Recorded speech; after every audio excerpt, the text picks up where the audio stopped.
Hello friends, welcome to my channel. అందరూ ఎలా ఉన్నారండి? నేనైతే చాలా చాలా బాగున్నాను.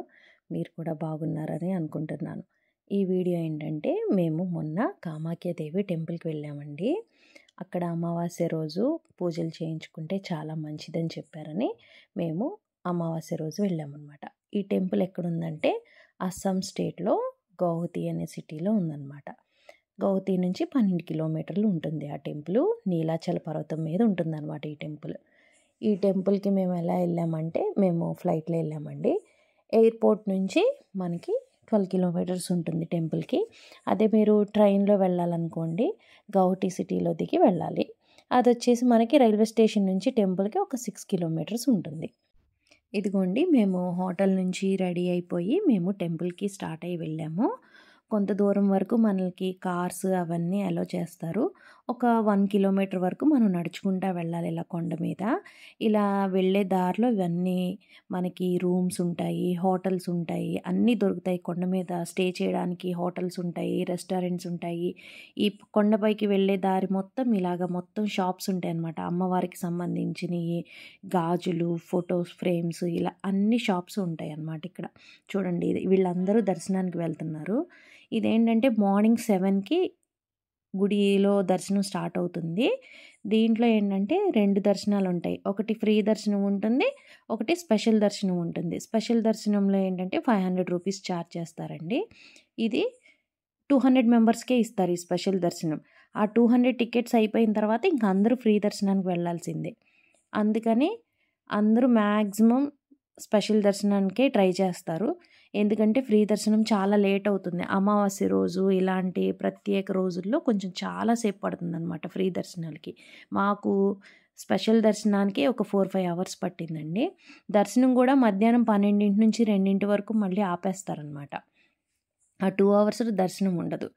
అందుకని మనం ముందే అన్నీ బుక్ చేసుకుని జాగ్రత్తగా ముందే మనం దర్శనానికి వెళ్తే ప్లాన్ చేసుకుని మనకి తొందరగా అయిపోతుంది. ఇదంతా గుడికి వెళ్ళే దారి అనమాట. ఇప్పుడు ఈ టెంపుల్కి విశిష్టత ఏంటంటే, మనకి 18 శక్తిపీఠాలు ఉన్నాయి కదా, ఆ 18 శక్తిపీఠాల్లో ఇది 13వ శక్తిపీఠం అనమాట. ఈ పీఠానికి చాలా విశిష్టత ఉందండి. ఇది యోని పీఠం, రహస్యపీఠం అని కూడా అంటారు దీన్నే హరిక్షేత్రం అని కూడా అంటారంట. కామాఖ్యదేవి టెంపుల్లో మనకి చూస్తే ఏది విగ్రహ రూపం ఎక్కడా కనిపించదండి. అన్నీ కూడా శిలారూపంలోనే ఉంటాయి. కామాఖ్యదేవికి ఒక విశిష్టత ఉంది. అది ఏంటంటే యోని రూపం కాబట్టి మొత్తం విశ్వానికి అంతటికీ ఆవిర్భావం, లేకపోతే మొదలు అని చెప్పుకుంటారనమాట.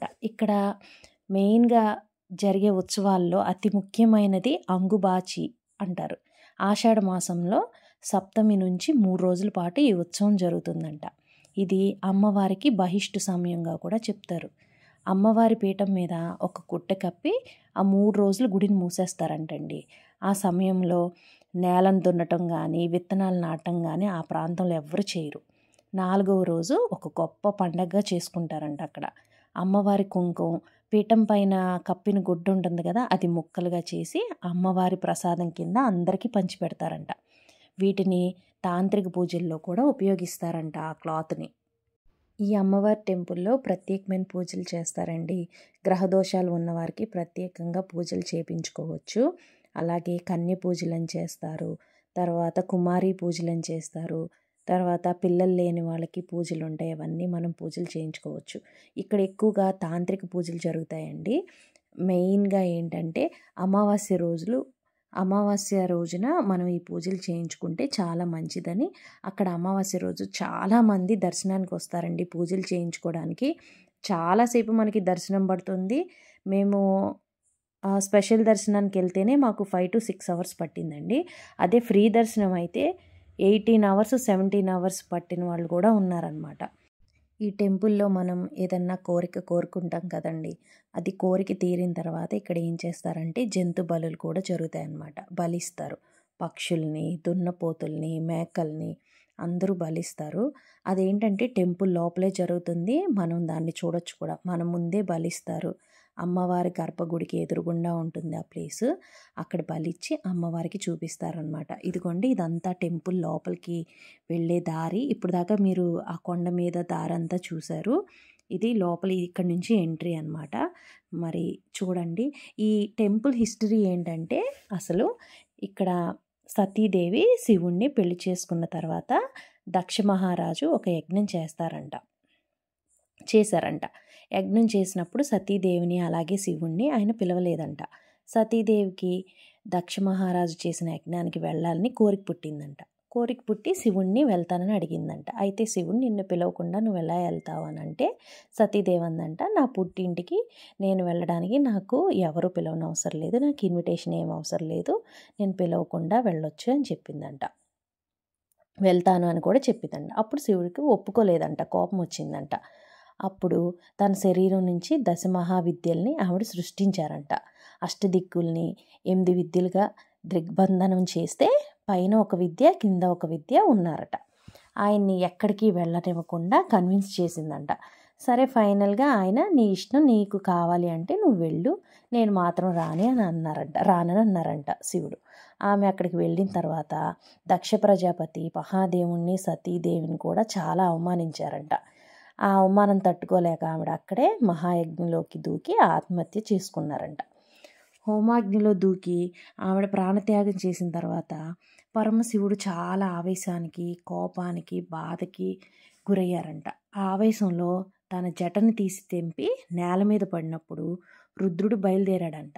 ఆ రుద్రుడికి దక్ష ప్రజాపతిని చంపమని చెప్పి ఆయన సతీదేవి శరీరాన్ని భుజాన వేసుకుని ఉగ్రతాండవం మొదలుపెట్టారంట శివుడు.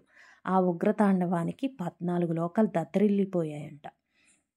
అందరూ శ్రీ మహావిష్ణుని శరణవేడారంట. శ్రీ మహావిష్ణువు అప్పుడు వచ్చి సతీదేవి శరీరం శివుని మీద ఉన్నంతసేపు పాడవదు, కానీ ఆ శరీరం ఆయనతో ఉన్నంతసేపు ఆయన బాధలో నుంచి దుఃఖం నుంచి బయటికి రాలేడని గ్రహించి విష్ణు చక్రాన్ని ఉపయోగించి సతీదేవి శరీరాన్ని 51 భాగాలుగా ఖండించారంట. ఈ 51 భాగాలు భారతదేశం చుట్టూ పడ్డాయంట. దాంట్లో 18 భాగాలు పడిన స్థలానికి శక్తిపీఠాలుగా పేరొచ్చాయి. ఈ 18 శక్తిపీఠాలకి చాలా విశిష్టత ఉంది. దాంట్లో అతి ప్రాముఖ్యమైన పీఠమే కామాఖ్యాదేవి శక్తిపీఠం అనమాట. ఇదండి ఈ టెంపుల్ హిస్టరీ. అంటే నాకు తెలిసింది నేను చెప్పాను. మీరు కూడా కుదిరితే ఈ టెంపుల్కి ఒకసారి దర్శించుకోవడానికి ట్రై చేయండి. టెంపుల్ అయితే చాలా బాగుంది. నేనైతే మళ్ళీ వెళ్ళాలని ఈ టెంపుల్కి కోరుకుంటున్నాను. మీరు కూడా తప్పకుండా ఒకసారైనా ఈ టెంపుల్ దర్శించుకోండి. నేను ఇదిగోండి ఇక్కడ మేకలు ఇవన్నీ ఉన్నాయి చూసారా, ఇవన్నీ అక్కడ బలివ్వడానికి తెచ్చారనమాట చాలామంది. ఆ పక్షులు, పావురాలు, దున్నపోతులు చాలా ఉన్నాయి. నేను టెంపుల్ మొత్తం వీడియో తీశాను. మీరు కూడా ఒకసారి వీడియో అంతా చూడండి. మీరు కూడా వీలైతే ఒకసారి టెంపుల్కి వెళ్ళడానికి ట్రై చేయండి.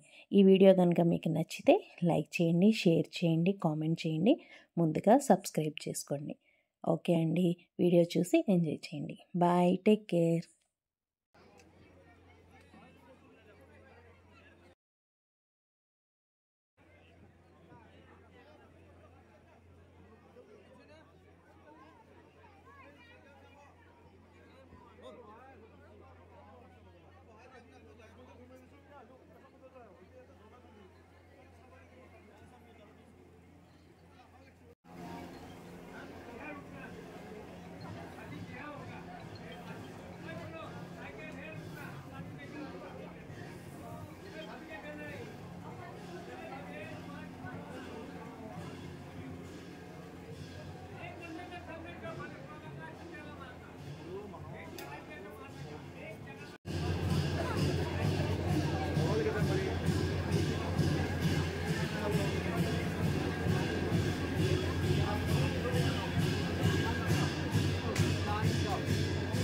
तानि विनश्यन्ति वरस्विनः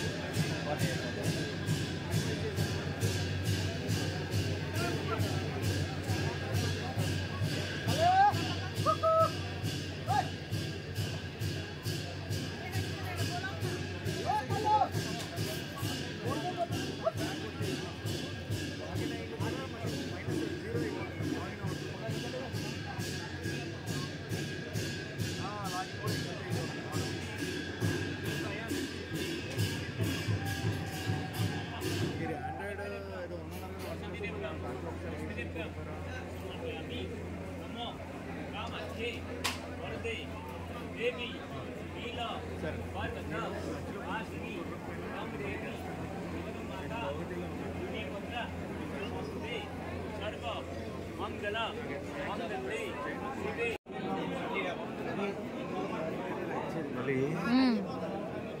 అమ్మ పెద్ద పెద్ద కూడా తెచ్చారా గేదలు కూడా ఉన్నాయి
దిగుతామా శ్రీ?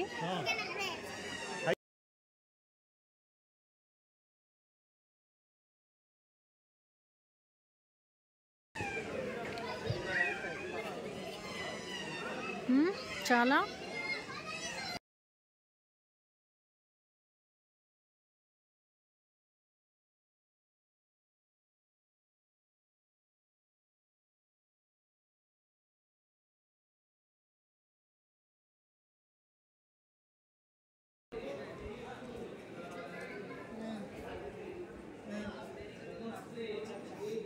చాలు అదేంటి